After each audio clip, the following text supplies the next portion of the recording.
G'day guys, it's Sam here from Built Not Bought, and today we get the motor back and finally get it into the car. Whoa, we don't get the motor back this episode, Sam. I like your optimism though. Now I'm going to run you through what needs to be done to actually complete this conversion.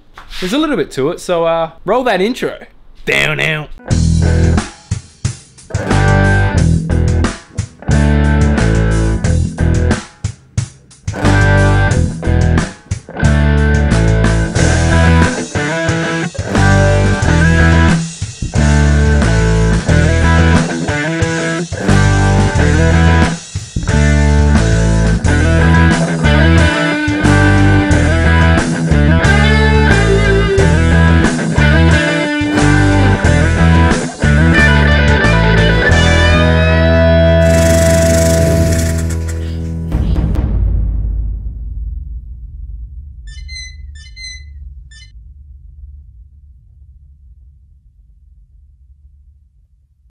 Patreon, support the future of Built Not Bought. Nice shirt. Turn around. Ew.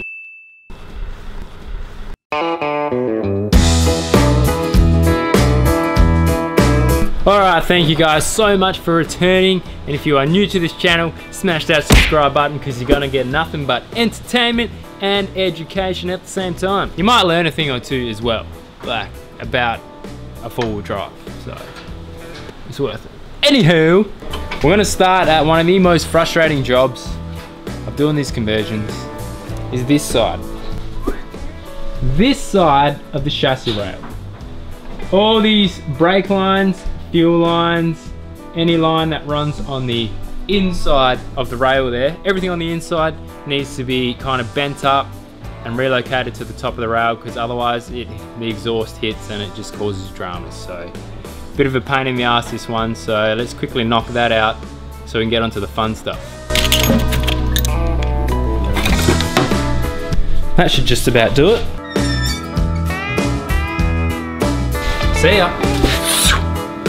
Okay, start by getting this cover off, and we basically just start bending them up.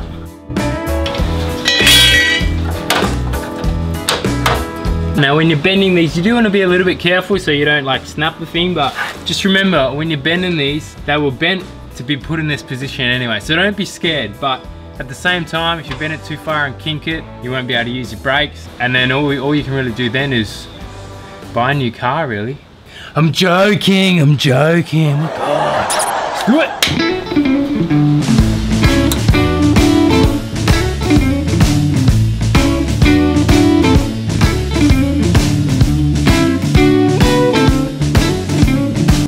Going to grab the headers here just to check and try and see where exactly these are going to sit. I think it's around here somewhere.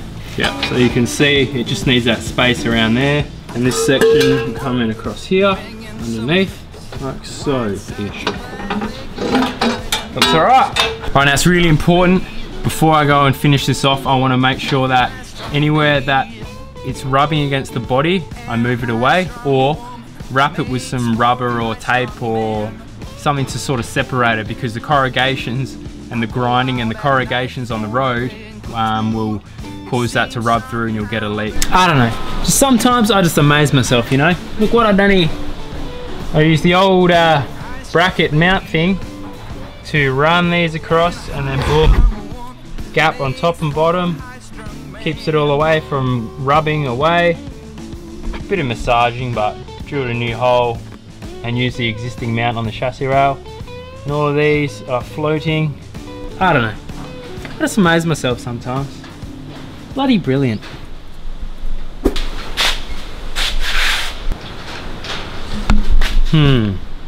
It's getting filthy. Time to give it a wash, I think. Time to give it some loving.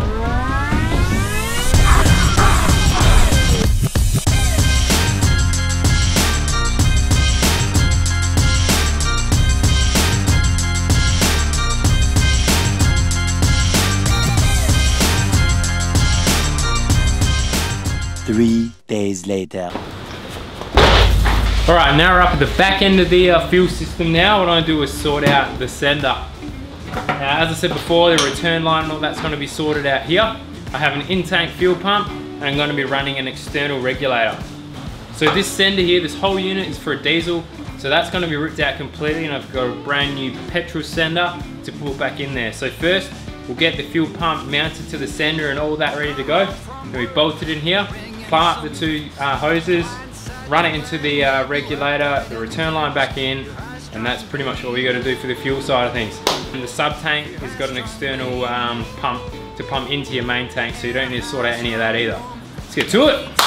I say that, let's get to it a lot, don't I? I go out at night for a drink or two.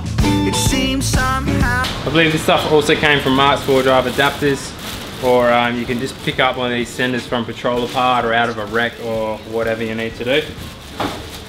The only difference with this being that the outlet is 2 8mm, I think, and the diesel has like a 6mm return. It's a lot smaller, and also the ability to mount on the fuel pump, because on the diesel the pump's on the motor, so this is pretty much just a straight hose. This is that regulator that I got. I got this from eBay. It comes straight from the States in America. The LS need 58 psi of fuel pressure, so this is fixed to that, so you don't have to worry about tuning any of that. Has like the inlet, outlet, and a little return there.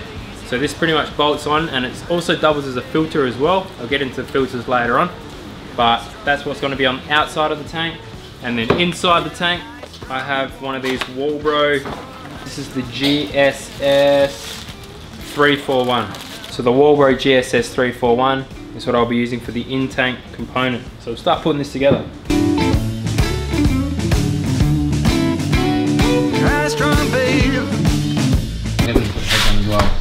Just catching up on the latest episode of Built Not Bought. Save a bit of time.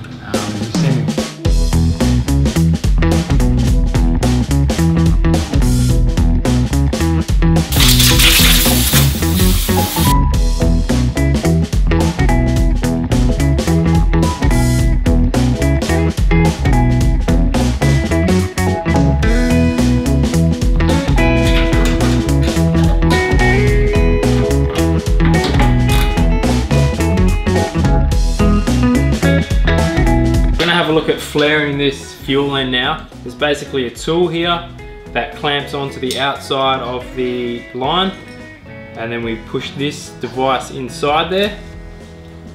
As this winds up, it flares the end, then you pull this out, wind it again, and it will push kind of, it'll make more of that bubble in sort of what's on the end of here, rather than just making a sharp edge. And then when we clamp it, it's not going to slide off. So it's important, if you do cut a hard line, you want to re-flare the end before you connect to it again.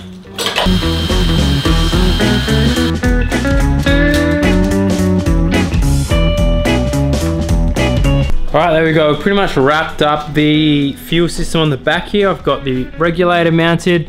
That flare's been done, and the 10mm inlet has been put in. I've plumbed all the return line and everything out of the regulator / filter. I've also run the power cable for the fuel pump in parallel over that cross brace to the actual sender. So that's it, we've got power, we've got plumbing. All we've got to do is the front end now. I need to flare the front end 10mm, which will then go directly onto the fuel rail on the supercharger. So the fuel system is looking good.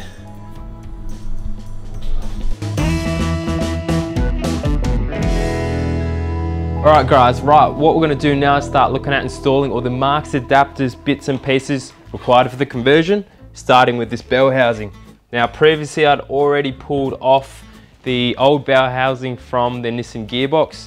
So now looking at the instructions here, pretty much all you need to do is remove the cover as well, and then smear it with a bit of goo, take those bolts out and bolt on the new bell housing here. That's sort of the basics of it. Then there's a bit of work to do with the clutch and that, but I think for now I'm going to drop it in. The only thing you need to do on this is add in the oil seal.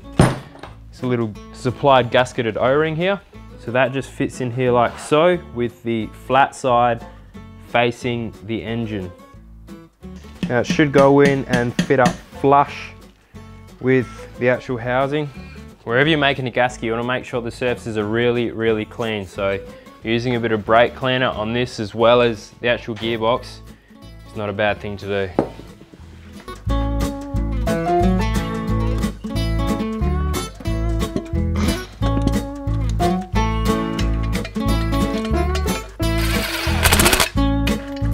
And there we have it, to the next one. Okay, now the next step in the LS recipe using these ingredients here is the engine mounts, right? Pretty simple. Now I'm pretty lucky actually with the ZD30 engine that I've gone with. It's one of the only Patrols where you don't actually have to cut and weld in new engine mounts. So keep that in mind if you're doing yours. That's one of the reasons why I chose this model to work on. So with the ZD30, all you need to do is put a couple of plates onto the actual posts on the chassis, mark and drill a couple of holes on there, and then it's pretty much dropping in the supplied rubbers. Then once the motors here will attach the actual mounts to the block on the engine, and it all drops straight in. All the bolts and that are supplied. That's all there really is to it. There's a little bit of grinding and cutting to do as well. Marx Adapters have supplied a great instruction manual which tells you where and how to cut those certain sections out. It's just to make clearance for some of the rubbers there and the exhaust going around. Really not too hard to do, so we'll get that out the way and move on to the next step. All right guys, what's going on? Look, that is about all I got for this episode, and I just want to have a quick sit down with you because I feel like I need to give a little bit of an explanation of where I've been. I know I missed the episode last time, and there's a good reason behind that. Like, it's funny actually, at the start of this whole series, I had filmed and edited 3 whole episodes as sort of a buffer for me to keep, you know, working on the car, putting out the episodes, but have that bit of a head start on there. And I dropped 1 episode and then the second one, and it got to the point where I pretty much caught up to myself with the build. And then the last few weeks has just been really sporadic. And for me personally, I don't want to give you guys content which is sort of just fluffy stuff, you know. If I'm gonna put something out, I want it to be of good quality. So I'd rather not put out shit and save the content and really put together a more well-rounded episode for you guys. So that's sort of what happened. Like, you know, my motor's at the shop. There were some parts that had to come from overseas and they took longer than expected. And then there was some issues with the wiring, and I've had a lot of loose ends to finish off, which isn't worth filming. So I've been pretty flat out on the build still, but it's just not content that I can pass on to you guys. So I know a lot of guys have been asking, where are you up to? Like, what's the update? What's going on? So I'll run you through where we're at with the whole thing. You've just seen the Marx stuff go on there at the moment. So I am preparing for the engine to come in. So the rest of the car, let's have a quick look. I'll show you through that now. Okay guys, now starting from the back here, obviously the last episode or Build Not Board extra that I put out was the exhaust. So that's going on. That's sort of the last thing that I've really done there. But before that, you know, in between the last episode and now, I had done a bit of work on the diff. So you can see on here, I've done a full diff brace kit. Now, that footage was not put on YouTube, it was put on Patreon, so it wasn't a huge amount of content there. But the diffs had been welded, which also meant a lot of the suspension had to come out, which wasn't filmed, so that was a couple of weekends and sorting all that stuff out. Also, while they were out, I have put in the 2 e-lockers. Now, there'll be a video coming out very soon. It's already on Patreon, but in the next week or so, it'll be released on YouTube. And that'll be an installation video of the Harrop e-lockers. So I did that front and rear. So that was, you know, another weekend doing that. And then inside the car, there's been a lot of sort of in and out of the dash and playing with wiring and finishing off loose ends. Like, you could see the bulk of this backboard had been done in episode 6 or something, but it's still a lot more sort of, you know, aircon bits and pieces I've had to play with. And you know, I've started to get in a bit of testing on that. I fired it up the other day and tested the ignition, got the stereo and that working. I've converted the doors from windy windows to power windows, had to add in central locking, changed the skin and all that. So there's been a lot of work on that as well. I dynamated all the doors and everything too. So that's content that you guys haven't seen, but has been ticking along nicely in the background. This isn't something I was really going to touch on, but the tray was flat. I've tilted it up now because this is the under tray drawer. So I've had to make up some brackets and sort out fitting all this up. So that's another little project I've had going on the side there. And then of course the canopy itself, which you saw last time. Now I'm going to touch on this when I do end up finishing the canopy. There'll be a bit of footage of what's been happening with that. But basically it's been skinned up now. So they're the doors down there. And on the actual canopy we've been gluing and riveting, you know, shaping up all these sort of inserts here, which is where the rubbers are going to sit to make this thing water and dust tight. So a lot of cutting and grinding. Like, there's been a bit of work on this. There's a little list on the side here of what's to be done on that as well to finish it off, but we should be gluing the floor in soon, putting the roof on and getting it painted. So that's sort of another side of the project that's been ticking on as well. This content is pretty spread out because, you know, there's a lot of hours put into this which don't really translate into good viewing content. So I'm sort of banking this stuff away, and then I will release sort of the final episode on the canopy, which will include once it's painted and sort of fitting out the interior. So yeah, I've been pretty flat out, guys, but that's what's been happening lately. So I haven't disappeared off the planet. I still want to make content for you guys, but the build itself, it's getting to the point here now where I really need to just knuckle down and get things sorted out. You know, if that means I'm going to miss an episode or here or there, I'm sure you guys understand, because the final product is going to be worth it. I promise you that. So with that said, guys, I'll see you next time. Take it easy. Peace.